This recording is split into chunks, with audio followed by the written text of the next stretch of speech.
Juan Kabanatang 8, mga talatang 12 hanggang 20.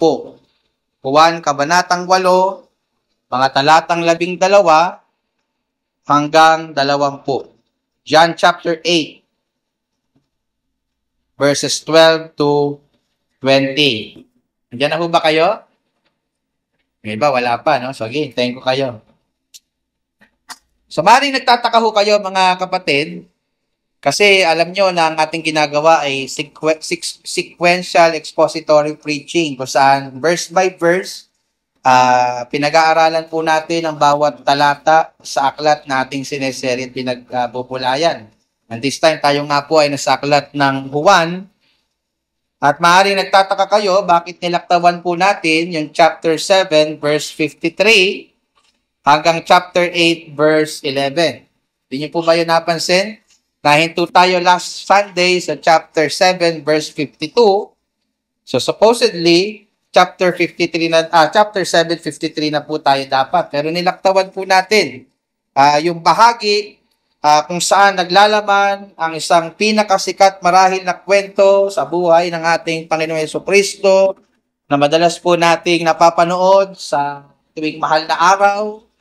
Yung istorya po kung saan dinala ng mga eskriba at mga pariseo sa atin pong Panginoong Jesucristo ang isa pong babae di umano na nahuli sa akto ng pangangalunya.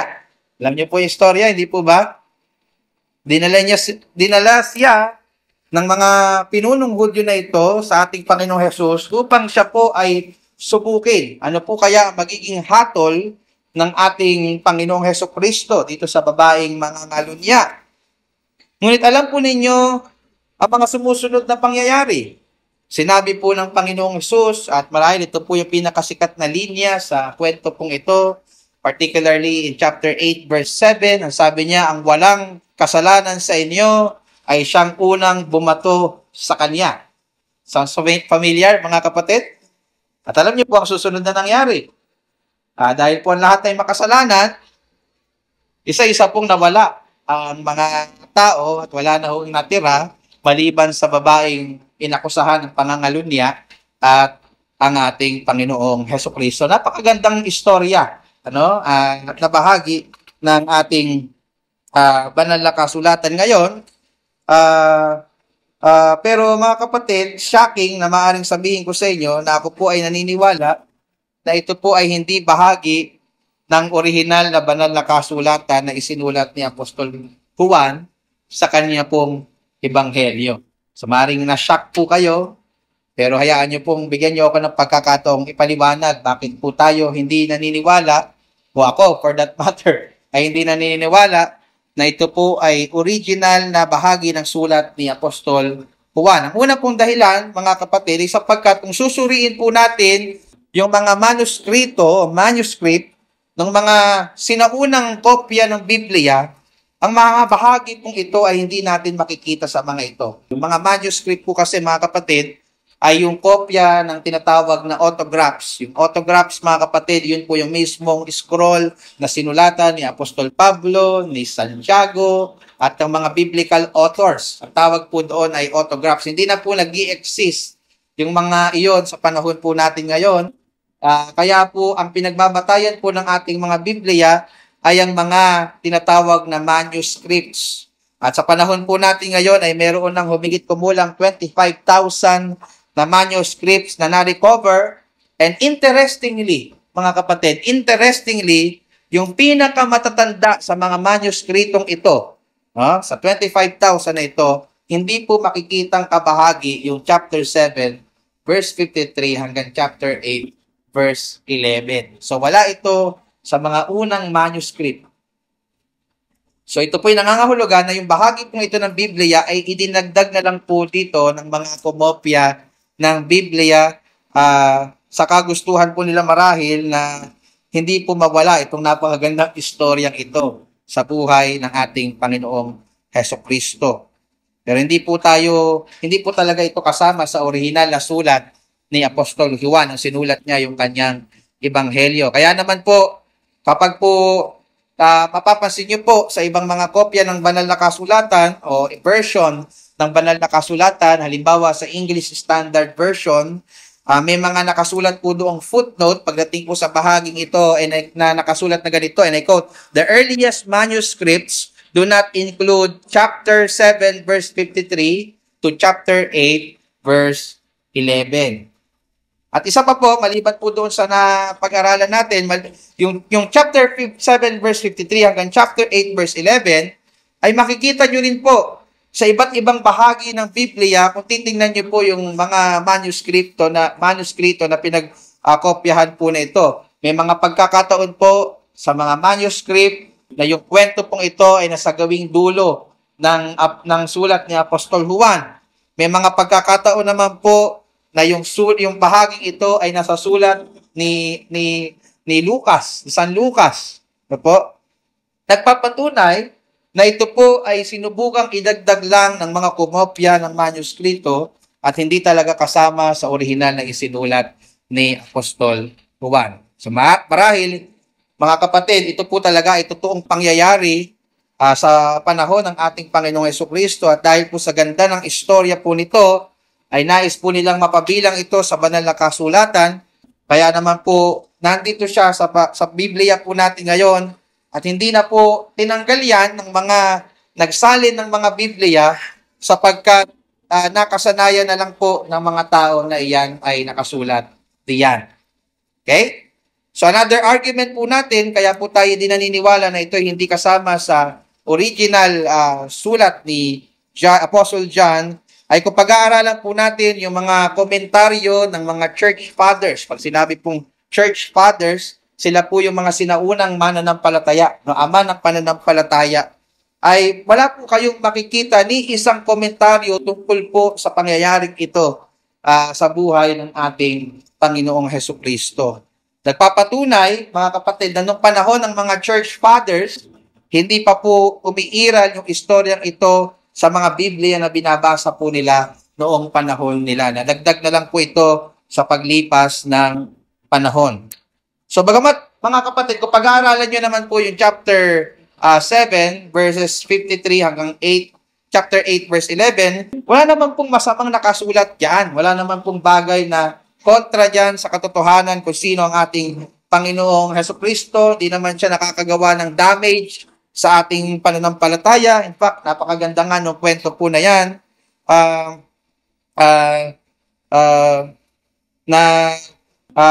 At naniniwala tayo marahil na yan po ay talagang pangyayari sa buhay ng ating Panginoong Jesucristo nung siya po ay nagkatawan tao. Pero mga kapatid, hindi po isinama yung bahagi na yan, yung kwento po ng buhay ng ating Panginoong Yesus na yan sa sulat ni Apostol Juan o sa ebanghelyo po niya. Therefore, mga kapatid, hindi ito pwedeng kilalaning inspired o bahagi talaga ng salita ng Diyos. So, hindi din po natin itong pwedeng pagbatayan ng aking pangangaral ngayon dahil ang atas po sa akin bilang mangangaral ng salita ng Diyos ay ipangaral ang salita ng Diyos. At ang chapter 7 verses 53 hanggang 8 verse 11 ay hindi po talaga bahagi ng salita ng Diyos. Okay? Kaya naman po, lalaktawan po natin iyang bahagi na yan, tatalun po tayo sa chapter 8 verses 12 to 20 na pinapaniwalaan po nating original na kasunod ng chapter 7 verse 52 kung saan po tayo nahinto last sermon po natin last Sunday. So sabi po sa Juan 8 talatang 12, tingnan nyo na po ako dyan mga kapatid. Muli ngang nagsalita sa kanila si Jesus na sinasabi, "Ako ang ilaw ng sanlibutan. Ang sumusunod sa akin ay hindi lalakad sa kadiliman, kundi magkakaroon ng ilaw ng kabuhayan." Sinabi nga sa kanya ng mga Pariseo, "Nagpapatotoo ka sa iyong sarili. Hindi totoo ang patotoo mo." Sumagot si Jesus at sa kanila'y sinabi, "Bagamat ako'y nagpapatotoo sa akin din, ay totoo ang aking patotoo. Sapagkat nalalaman ko kung saan ako nanggaling at kung saan ako paroroon. Datapwat hindi ninyo nalalaman kung saan ako nanggaling o saan ako paroroon." Verse 15, "Nagsihatol kayo ayon sa laman, ako'y hindi humahatol sa kanino mang tao. Oo, At kung ako'y humahatol, ang hatol ko'y totoo sapagkat hindi ako nag-iisa, kundi ako at ang Ama na nagsugo sa akin. Oo, at sa inyong kautusan ay nasusulat na ang patotoo ng dalawang tao ay totoo. Ako ang nagpapatotoo sa akin din at ang Amang nagsugo sa akin ay nagpapatotoo sa akin. Sa kanya nga'y kanilang sinabi, saan naroroon ang iyong Ama? Sumagot si Jesus, hindi niyo nakikilala ako ni ang aking Ama. Kung ako'y inyong makilala, ay makikilala din ninyo ang aking Ama. Sinalita niya ang mga salitang ito sa dakong kabangyaman nang nagtuturo siya sa templo at walang taong humuli sa kanya sapagkat hindi pa dumarating ang kanyang oras. Ang ilaw ng sanglibutan. Ito pong pangyayaring ito na binasa po natin in chapter 8 verse 12 hanggang 20 ay nangyari habang ating Panginoong Hesus po ay nangangaral sa loob ng templo sa dakong kabangyaman, sabi din sa verse 20. At ito po ay nangyari sa araw o sa huling araw ng pista ng tabernakulo, ayon sa context niya in chapter 7 verse 37. So gaya po na napag-aralan natin nung mga nakaraang linggo, ang pista po ng tabernakulo o yung tinatawag po na sukot, ang pinakagarbo at pinakabonggang pista ng mga Hudyo ng panahon pong ito. Ito po ay pista kung saan inaalala po nila ang katapatan at kabutihan ng Diyos sa bayang Israel nung sila po ay palaboy-laboy pa sa ilang matapos po silang palayain ng Diyos mula sa pagkakabihag sa kanila ng mga Ehipsyo. Sila po ay tumira sa tent o tumitira sa tent o pinagtagpi-tagping mga dahon at sanga upang alalahanin po yung mga panahon na sila po ay gumagala-gala sa disyerto o sa ilang at wala po silang permanenteng tirahan. So nagsasagawa din po sila sa panahon ng pesta ng tabernakulo ng iba't iba pong ritual na sumisimbolo po na kung paano po sila protektahan at sinustinahan ni Yahweh nung sila po ay naglalakbay pa sa disyerto patungong lupang pangako. So naituro ko po sa inyo noong pinag-aralan po natin yung chapter 7 verses 37 to 39 kung paano po sinamantala po ng ating Panginoon yung pagkakataon kung saan po yung mga paring Hudyo ay sumasalok po ng tubig at ibinubuhos po nila ito sa pinagsusunugan ng alay sa templo na sumisimbolo po mga kapatid ng kanilang pag-alala sa pagbibigay po ni Yahweh ng tubig nung sila po ay nauuhaw gamit po ng isang bato, panahon po ni Moises. Kaya napag-aralan po natin na ginamit po ng ating Panginoon yung pagkakataon pong iyon upang ipangaral po sa kanila na siya po ang nagbibigay ng tubig ng buhay sa lahat ng sumasampalataya po sa Kanya.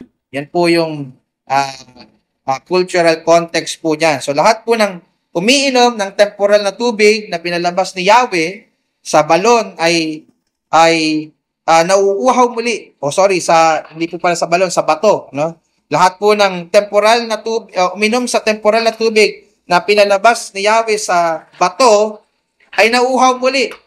Ngunit po yung mga iinom sa tubig na walang hanggan na ipinagkakalob po ni Jesus ay hindi na po muling mauuhaw. Sabi po sa chapter 7 verse 38, mula sa loob niya ay aagos ang mga ilog ng tubig na buhay. So yan po yung significance o fulfillment ng ritual na ginagawa nila sa pamamagitan ng tubig. Kung maalala po ninyo yung pinag-aralan natin sa chapter 7 verses 37 to 39. Ngunit maliban po doon sa ritual ng pagsalok at pagbubuhos ng tubig na ginagawa nila araw-araw sa pista ng tabernakulo, meron pa pong isang ginagawa silang ritual o yung mga Hudyo kung saan ang ginagawa po nila mga kapatid, iniilawan po nila yung templo ng napakaraming mga ilaw o mga kandila, partikular yung lugar ng Court of the Women, kung saan makikita yung maraming lalagyan ng mga kaloob ayon sa verse 20.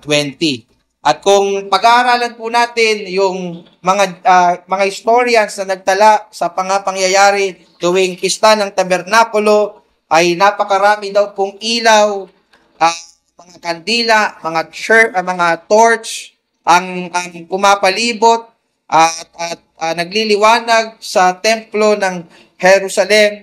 At ito daw po ay ginagawa nila bilang pag-alalay o pag-alala, mga kapatid, sa ginawang paggabay sa kanila at proteksyon sa kanila ng Diyos sa pamamagitan po ng haliging apoy na kanilang sinusunod nung sila po ay naglalakad sa ilang. So sobrang liwanag po, mga kapatid, nung panahong ito sa templo ng Jerusalem, na mistulang yung templo ng Jerusalem daw po, sabi ng mga historians, ay nagmumukhang nagliliwanag na diamante sa gitna ng Jerusalem. Ganun po kaliwanag. No, I hope nakikita ninyo yung setting ng mga pangyayari po ito. Kung bakit po ang ating Panginoong Jesucristo ay ginamit po yung pagkakataong ito upang ituro sa mga tao na yung ginagawa ninyong ilaw na yan ay hindi totoong ilaw. Ako ang pinupunto, ako ang tinuturo ng lahat ng ilaw na inyong ginagawa, na inaalala nung panahon ng lumang tipan. Ako ang tumutupad ng propesiya, no? Sa lumang tipan, at ako ang tunay na ilaw ng sanlibutan. Diyan po nanggaling ang ating Panginoong Jesucristo. Hindi po siya parang naisipan lang niya na sabihin yung kanyang sarili na ako yung ilaw ng sanlibutan, ano? Pero ginamit po niya yung situation, yung pagkakataon para kunin yung atensyon ng mga tao at ituro ang atensyon ng mga tao sa kanyang sarili. So mga kapatid, gusto ko kayong bigyan ng background o cultural context ng talata pong ating pinag-aaralan ngayon para po mas maintindihan po natin bakit po ito ginawa, bakit ganitong klase yung pangangaral na ginawa ng ating Panginoong Jesucristo. So inati lang po natin, mga minamahal, yung ating pag-aaral ngayon sa tatlong bahagi. Yung verses 12 to 20. Yung unang part po ng ating pag-aaral ay pinamagatan natin ang pagpapakilala ng ilaw. Ang pagpapakilala ng ilaw in verse 12. At yung pangalawa, ang patotoo ng ilaw in verses 13 to 18. At ang panghuli, ang pagtutuwid ng ilaw in verses 19 to 20. Ang pagpapakilala ng ilaw, ang patotoo ng ilaw, at ang pagtutuwid ng ilaw. So, isa-isahin po nating pag-aralan, mga kapatid. So, una po ay ang pagpapakilala ng ilaw. Tingnan niyo po yung verse 12. Sabi ho dyan, muli ngang nagsalita sa kanila si Jesus na sinasabi, ako ang ilaw ng sanglibutan. Ang sumusunod sa akin ay hindi lalakad sa kadiliman, kundi magkakaroon ng ilaw ng kabuhayan. Stop po muna tayo dyan, mga kabatid. So dito po, nabasa natin na ipinapakilala po ng ating Panginoong Hesus yung kanyang sarili bilang ilaw ng sanlibutan. At yung phrase po, na muli ngang nagsalita sa kanila si Jesus, sabi po dyan ay, nagpapakita po na hindi po ito unang beses na nangaral sa kanila ang ating Panginoong Hesus sa templo kung saan po sila naroon. Napag-aralan po natin nung nakaraan in chapter 7, verses 37 to 39, na unang na pong nangaral ang ating Panginoong Hesus sa templo sa mga huling araw po ng pista.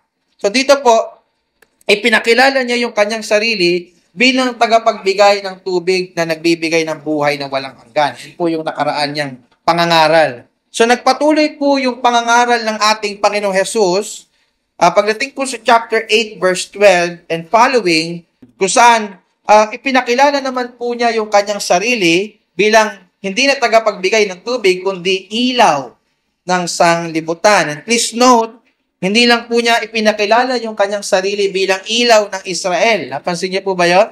Hindi lang niya pinakilala yung kanyang sarili na ilaw ng ilang grupo ng mga tao. Ipinakilala niya ang kanyang sarili na ilaw ng sanlibutan. Meaning, ang sakop po na daladala ang sakop po ng liwanag na daladala ng kanyang ilaw ay hindi lang po ilang grupo, kundi ang buong sanlibutan.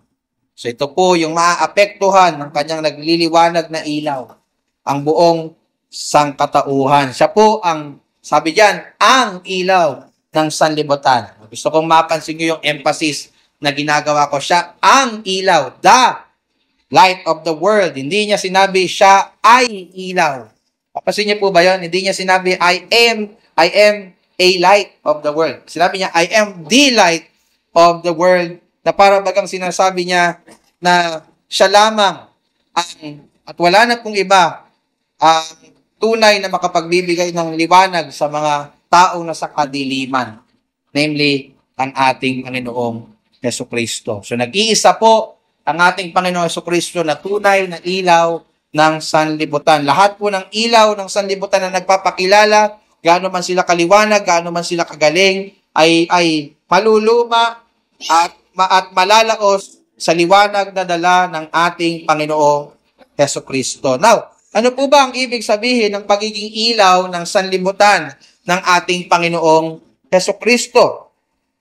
So maganda po at naniniwala akong biblical yung mga komento po dito ni Pastor John MacArthur tungkol po sa ibig sabihin ng pagiging ilaw ng ating Panginoong Jesus. Pakinggan niyo po ang sabi po niya, and I quote, ang sabi niya, light is the active power that dispels darkness. And Jesus Christ is the light of truth that dispels the darkness of falsehood. Jesus Christ is the light of wisdom that dispels the darkness of ignorance. Jesus Christ is the light of holiness that dispels the darkness of impurity. Jesus Christ is the light of joy that dispels the darkness of sorrow.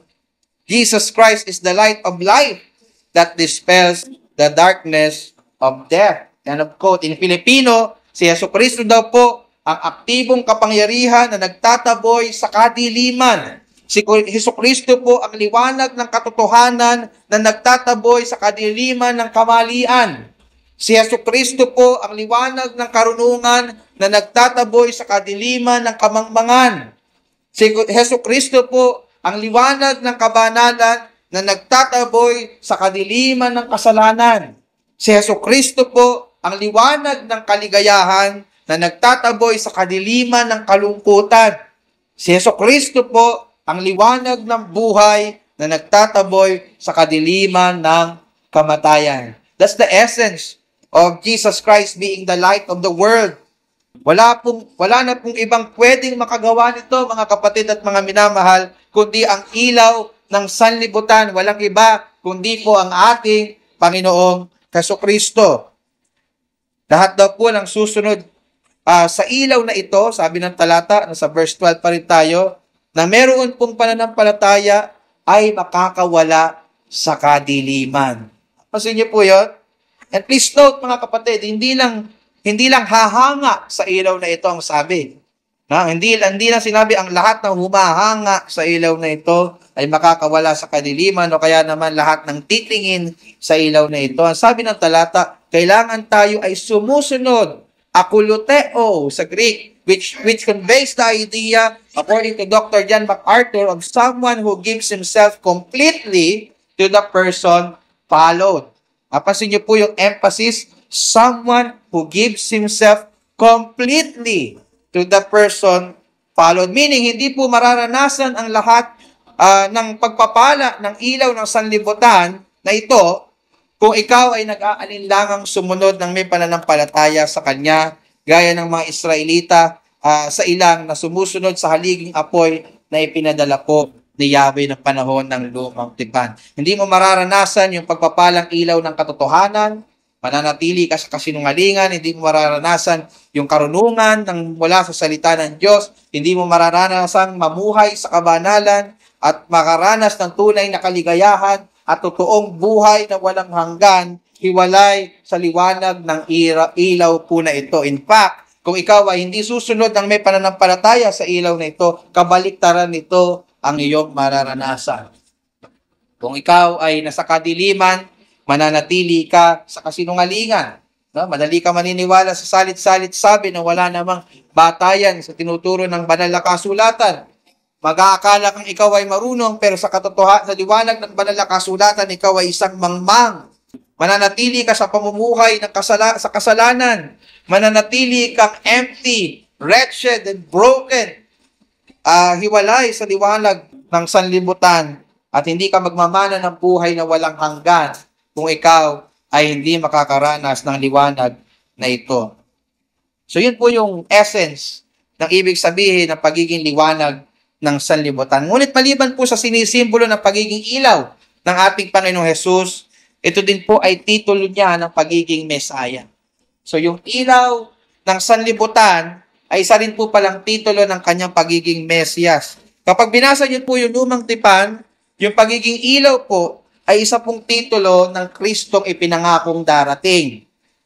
Ilan po dyan ay makikita niyo po, halimbawa sa Isaiah 42 verse 6 at Isaiah 49 verse 6 na binasa natin kanina sa scriptures reading. In Isaiah 49, pababasa po ninyo dyan na tila ang Mesiyas ang nagsasalita. In verse 1, siya daw po ay tinawag ni Yahweh mula sa sinapupunan ng kanyang ina at pinangalanan siya. Gaya ng nangyari sa Matthew 1. Siya ay pinagbuntis ng isang birhen at pinangalan ng Jesus. And in verse 3, tinawag siya ni Yahweh na kanyang alipin sapagkat gagawin po ng Kristong ito ang lahat ng pinag-uutos ni Yahweh para sa kaligtasan ng mga tao at para sa ikakuluwalhati ng Diyos. And then pagdating po sa verse 6 ng Isaiah 49, sinabi po ni Yahweh sa kanyang alipin na si Kristo na walang iba kundi na si Kristo ay nasabi niya, and I quote sa ESV, he says, "It is too light a thing that you should be my servant to raise up the tribes of Jacob and to bring back the preserve of Israel. I will make you." Si Yahweh ay nagsasalita kay Christ, sa ating Panginoon Jesus. "I will make you as a light for the nations, that my salvation may reach to the end of the earth." Ano po yung title na ibinigay sa Mesiyas, sa ating Panginoon Kristo? Gagawin wika kitang ilaw ng mga bansa, light of the nations, na nagpapatunay sa Mesaya na ito po ay isa sa mga messianic title ng ating Panginoong Jesus. So ganyan din po yung mababasa natin sa Isaiah 46, which is unfortunately wala na tayong maraming time para i-unpack po yan. So let's just move on. So sa makatubid, nung sinabi po ng ating Panginoong Jesus in chapter 8, verse 12, sa ating konteksto, nung sinabi niyang, "I am the light of the world," ako ang ilaw ng sanlibutan, he is claiming that he is the Messiah. Gusto maunawaan ng ating Panginoong Jesus na ako ang Mesiyas, ako ang matagal na ninyong hinihintay na tagapagligtas, ako ang tinasabi ni Yahweh na magdadala ng liwanag sa mga bansa. So yun po yung kino-convey dito na idea ng ating Panginoong Hesukristo. So maliban po na ito ay titulo ng Kristo, alam niyo po ba mga kapatid na yung ilaw ay titulo rin po ng Diyos. So, nung sinabi niyang ako ang ilaw ng sanlibutan, hindi lang niya sinasabi na ako ang Kristo, sinasabi din niya na ako si Yahweh, ako ang Diyos. Hindi lang siya basta ordinaryong tao. Siya po ang Diyos, ang tunay na Diyos. Ang sabi sa awit 27, talatang 1, sinabi doon ni David na si Yahweh ang kanyang ilaw. Si Yahweh ang kanyang ilaw. In 1 John chapter 1, verse 5, sinabi po doon ni Apostle John that God is light. God is light. And in Him there's no darkness at all. So makikita natin sa ilang mga talatang iyan na yung light, yung pagiging ilaw ay titulo ng pagiging Diyos o pagiging si Yahweh. In fact, itong sinabi ni Jesus na I am the light of the world ay ikalawa sa 7 I am's statements ng ating Panginoon Jesus na nagpapakilala na siya ay Diyos. Siya si Yahweh ng Exodo 3 na nagpapakilalang ako nga. Sabi ni Moses, anong sasabihin kong pangalan mo? Sabihin mo, ay pinadala ka ni ako nga, ni I am. So, nung sinabi niya, I am the light of the world, sinasabi niya dito na ako si Yahweh. So, nagpapakilala lang din siya bilang Diyos. Nagpapakilala siya bilang si Yahweh. So, yan po yung pagpapakilala ng ating Panginoong Jesucristo. Ibig sabihin ng ating Panginoong Jesucristo bilang ilaw ng sanlibutan. So, I hope nadagdagan po yung knowledge natin.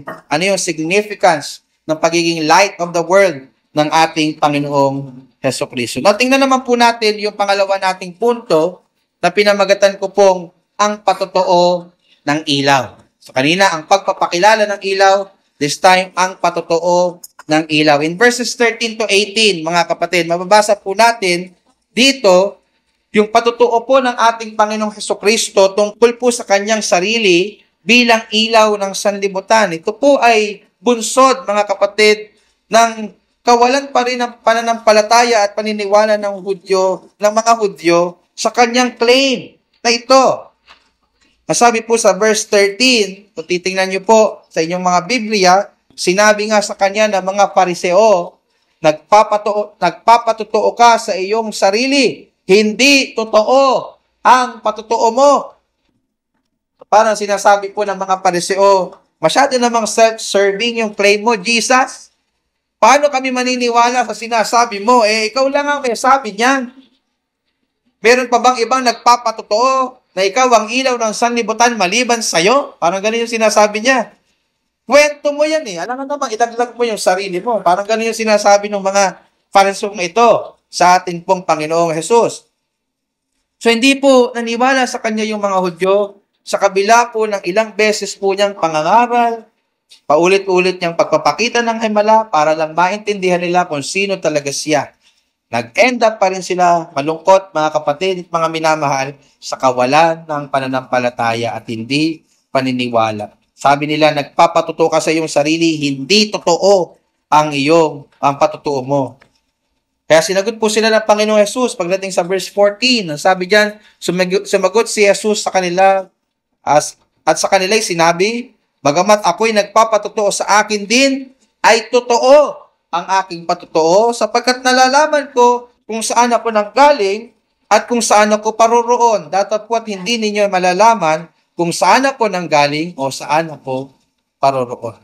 So in verse 14, mga kapatid, gumamit po yung ating Panginoong Hesus ng argumento kung saan siya nanggagaling at saan siya tutungo. So yan po yung ginamit niyang argument. Siya po ay galing sa langit. Alam natin lahat yan. Paulit-ulit niyang tinuro yan sa context. Kasama po siya ng Ama. At siya po ay babalik sa langit kung saan siya talaga nagmula. No? Doon siya tutungo. Siya ay from past eternity at iiral siya hanggang future eternity or eternity future. So dito, bagamat indirectly, mga kapatid, sinasabi ni Jesus yung kanyang patotoo bilang Diyos at yamang siya po ay Diyos, hindi siya maaring magsinungaling. Hindi po fake news yung kanyang claim na siya ang ilaw ng sanlibutan. And then, nagpatuloy po ang ating Panginoon Jesus, sabi niya sa verse 15, nagsihatol kayo ayon sa laman, ako'y hindi humahatol sa kanino mang tao. Ano po ibig sabihin yan? So dito, pinuna po ng ating Panginoon Jesus yung paraan ng paghatol ng mga Pariseo at mga Hudyo pong ito. O sila daw po ay humahatol ayon sa laman. Meaning, hindi sila humahatol ayon sa katotohanan. Hindi sila humahatol ayon sa facts. Humahatol lang po sila batay sa nakikita ng kanilang mga pisikal na mata at hindi batay sa katotohanan na sinasabi ng salita ng Diyos. Well, yung ating pong Panginoong Jesus, sabi niya, ay hindi humahatol sa kanino mang tao. In other words, sinasabi niya na siya po ay humahatol ng hindi ayon sa laman. Hindi siya humahatol ng kuro-kuro lang. O parang wala lang. Kagaya po ng mga Hudyo pong ito, siya po ay humahatol batay sa katotohanan. Therefore, dapat po siyang paniwalaan. And then, in verses 16 to 18, sabi doon, oo, sabi ng Panginoong Jesus, at kung ako'y humahatol, ang hatol ko'y totoo, sapagkat hindi ako nag-iisa. Diba ang argument niya kanina? Ikaw lang may sabi niyan, ano? Sabi mo lang yan sa iyong sarili.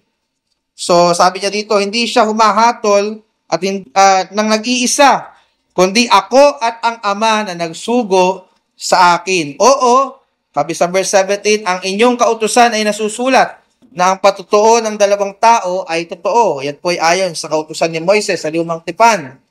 And then, sabi sa 18, ako ang nagpapatotoo sa akin din at ang Amang nagsugo sa akin ay nagpapatotoo sa akin. So sinasabi ni Jesus dito na gusto nyong at least 2 witnesses para maniwala kayo sa akin. Kailangan may 2 nagpapatotoo sa aking sinasabi para maniwala kayo ayon kanyo sa batas ni Moises. So ako ang isang nagpapatotoo at ang Ama ang isa. So 2 na sila. 1 plus 1 equals 2. So ginamit po ng argumento ng ating Panginoong Jesus yung pinaglalaban sa kanya ng mga Hudyo at napatunay na pinaglalaban sa kanya ng mga Hudyo. Kumbaga, nakatikim sila ng taste of their own medicine na siya ang ilaw ng sanlibutan na pinopropesiya ng lumang tipan. Ngunit gaya pa rin po ng dati, mga kapatid, hindi pa din naniwala ang mga Hudyong ito. Kaya naman po itinuwid sila ng ating Panginoong Jesus, and that will lead us to our final point na pinamagatan ko po ang pagtutuwid ng ilaw. Ang pagtutuwid ng ilaw. So after pa sabihin ng Panginoong Jesus yung kanyang mga argumento na sumusuporta sa kanyang claim na ako ang ilaw ng sanlibutan, ako ang Mesiyas, ako ang tunay na Diyos, tinanong siya ng mga Hudyo. No? Ako, ang witness ko ay ako at ang aking Ama. No? So, wala na silang maibutas. Tinanong siya ng mga Hudyo, verse 19, sa kanya nga'y kanilang sinabi, saan naroroon ang iyong Ama? So, hindi pa din po nila na-get yung sinabi po ng ating Panginoong Jesus na yung Ama na tinutukoy po niya na isa sa kanyang witnesses ay walang iba kundi ang Diyos Ama. Hindi po yung biological father ng ating Panginoong Jesus, which is wala. Dahil siya po, alam natin na kasaysayan, ay pinanganak ng isang berhen. Jesus is speaking in spiritual terms, while the Jews are speaking in physical terms. So, hindi po sila nakikita. Wala po sila sa isang page. They are not on the same page. At yung kamangmangan pong ito ay hindi bunga ng kakulangan nila ng impormasyon, gaya po ng nalalaman ninyo. Sagana po sila sa impormasyon tungkol po sa ating Panginoong Jesus. Ang problema nga lang po ay hindi nila ito pinapaniwalaan, kaya po sila nananatili sa kanilang kamangmangan. At malungkot po, ganyan din po ang maraming tao maging sa panahon po natin ngayon. Sagana po ang marami, lalo na po yung mga taong simbahan na gaya natin sa impormasyon tungkol sa ating Panginoong Jesus. Ngunit, nananatili pa din sa kawalan ng pananampalataya. Kaya naman po nananatili sila sa kamangmangan sa katotohanan. So hindi pa din po nila tunay na nakilala si Jesus at ang Diyos. Gaya po ng paratang ni Jesus sa mga Hudyong ito sa pagpapatuloy ng verse 19. Sabi niya, hindi ninyo nakikilala ako ni ang aking Ama. Kung ako'y inyong makilala, ay makikilala rin ninyo ang aking Ama. So po, ito po mga kapatid, ay masasabi kong isang banal na sampal ng katotohanan sa mga Hudyo na nag-aakala na sila lang po talaga ang nakakakilala sa Diyos. Ngunit dahil po sa kanilang pananampalataya o kawalan ng pananampalataya rather sa Mesiyas na sinugo po ng Diyos, lumalabas na sila po ay hindi talaga tunay na nakakakilala sa Kanya. Mga kapatid, gusto ko pong maunawaan po nating lahat na gaano man po karelihiyoso at karaming alam sa Biblia ang isang tao, gaano man po siya nagpapakilala na siya ay mananampalataya ni Kristo, gaano man po siya napakamagaling tumulong sa mga nangangailangan, kung hindi siya tunay, kung hindi tama ang kanyang pagkakakilala sa ating Panginoong Kristo at kung hindi siya tunay na sumasampalataya sa Kanya, siya pa din po ay taong ligaw at walang tunay na pagkakakilala sa Diyos. Unbeliever pa din po siya, kahit taong simbahan po siya, o kahit gaano pa siya kabait at tinitingala sa sanlibutan. Hanggat hindi siya sumasampalataya, mga kapatid, at kung may kilala kay Jesus, na siyang ilaw ng sanlibutan, nananatili siya sa kadiliman, gaya po ng mga Hudyo pong ito. Gaano man po siya kabait, at gaano man po siya kawalang absent sa pagdalo sa gawain. Hanggat walang totoong pananampalataya, hindi siya totoong nakakakilala sa Diyos. Ang malungkot, mga kapatid, hindi lang po sila hindi sa sumasampalataya. Nagagalit pa po sila sa ating Panginoong Hesus na wala naman pong ibang dinasa, kundi sila ay makakilala sa ilaw at madala sila mula sa kadiliman tungo sa kanyang kagilagilalas na kaliwanagan, upang sila po ay makawala sa hatol at puot ng Diyos sa walang hanggang kadiliman sa impyerno tungo sa kaligtasan ng buhay na walang hanggan sa langit. Walang ibang linasa ang ating Panginoong Hesus, kundi iligtas po sila. Pero ang sabi sa verse 20, nagalit pa po sila. Gusto nilang hulihin ang ating Panginoong Hesus. Yun nga lang, epic fail na naman sila. Sabi po sa verse 20, huling talata, sinabi niya ang mga salitang ito sa dakong kabangyaman nang nagtuturo siya sa templo at walang taong humuli sa kanya sapagkat hindi pa dumarating ang kanyang oras. So yung dakong kabangyaman po dito, mga kapatid, ay nasa lugar ng Court of Women. So kung pamilyar po kayo sa templo ng Jerusalem, iba't meron pa yung mga bahagi, sa labas po may tinatawag na Court of Gentiles. Doon po pwede pumasok kahit sinong tao, nasa gawing labas po yon. Pero may tinatawag na Court of Women, kung saan ang pwede lang pong pumasok doon ay yung mga legit na Hudyo. At kaya sa tinawag na Court of Women, kasi hanggang doon na lang po pwede pumasok ang mga kababaihan. So doon na din po naglalagay ng mga maraming lalagyan ng offering na mukhang trompeta ang itsura. So doon po nangaral ang ating Panginoong Hesukristo, mga kapatid, ng mga pangyayari pong ito. At doon po nakita natin yung naging tugon nila, gusto nilang hulihin ang Panginoon, pero dahil hindi pa po oras ng kamatayan ng ating Panginoon, hindi pa siya pasok sa timetable ng ating Panginoon Diyos, hindi pa rin po nila siya nahuli, kahit ano pong galit po nila sa Kanya. At dahil po dyan, mga kapatid, dahil po sa kanilang kawalan ng pananampalataya, at pananatili sa pagiging kaaway ng ating Panginoon Jesucristo, nananatili pa rin po sila sa kadiliman, and eventually, kaya po na sinabi ko kanina, mararanasan po nila yung walang hanggang pusikit ng kadiliman sa impyerno kung saan sila paparusahan ng walang hanggan. We will talk more about that sa susunod po nating pangangaral sa chapter 8. Pero ang tanong po sa inyo, mga kapatid, dito po sa aking pagtatapos, how about ikaw, kapatid? What is your concern to the light of, what is your response rather to the light of the world? Nakikilala mo na ba ang ating Panginoong Hesus bilang iyong personal na ilaw? Maganda po na kinikilala siya bilang ilaw ng sanlibutan. But the question is, siya ba ang ilaw ng iyong buhay? Kinikilala mo ba siya bilang ang Kristo na iyong tagapagligtas mula sa kabayaran ng iyong mga kasalanan? Kinikilala mo ba ang ilaw na ito bilang tunay na Diyos? Naranasan mo na ba yung pagpapalang dala ng kanyang liwanag, namely yung kanyang katotohanan, karunungan, kabanalan, kaligayahan, at buhay na walang hanggan? O nananatili ka pa din sa dilim ng kamalian, kamangmangan, kasalanan, kalungkutan, at kamatayan?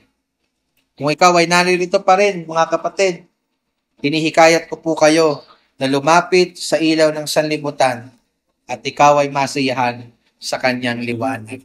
Siya lamang po ang tanging solusyon sa madilim mong kinasasadlakan. And I'm still talking to the believers here. Kasi mga kapatid, baka iniisip nyo, si Pastor, kinakausap lang niya yung mga unbeliever para sila'y maligtas. No. I'm still talking to you, believer, Christians, sa mga oras na ito, sapagkat maraming panahon sa buhay natin nakakalimot tayo kung sino talaga ang ilaw ng ating buhay. Mabatay tayo sa karunungan, makikita natin sa internet, sa social media, kung paano tayo mamuhay. Namumuhay tayo sa kamangmangan. Nagiging norm sa atin ang kasalanan, imbis na ibatay natin ang buhay kung paano nabuhay ang ating Panginoong Hesus. Hinahanap po natin ang kaligayahan natin sa ilaw ng ibinibigay ng sanlibutan. Pera, luho, tao, mga minamahal, asawa, kaibigan, Doon natin hinahanap yung liwanag ng buhay natin. Pero in reality, mga kapatid, hindi sila ang ilaw na makatutulong sa iyo at makapagbibigay ng eternal na pagpapala sa iyo. Iisa lang ang ilaw ng sanlibutan. So, pinapaalalahanan kitang manatili sa ilaw na ito at patuloy na sumampalataya sa Kanya at tingnan mo siya bilang iyong sariling ilaw at sa Kanya mo hugutin ang iyong pong karunungan, paano ka dapat mamuhay sa kabanalan, sa Kanya mo hanapin ang iyong kaligayahan sapagkat siya lamang po ang tunay na makapagbibigay sa iyo nito, maging ang buhay na walang hanggan. Kapatid, lumapit ka sa ilaw.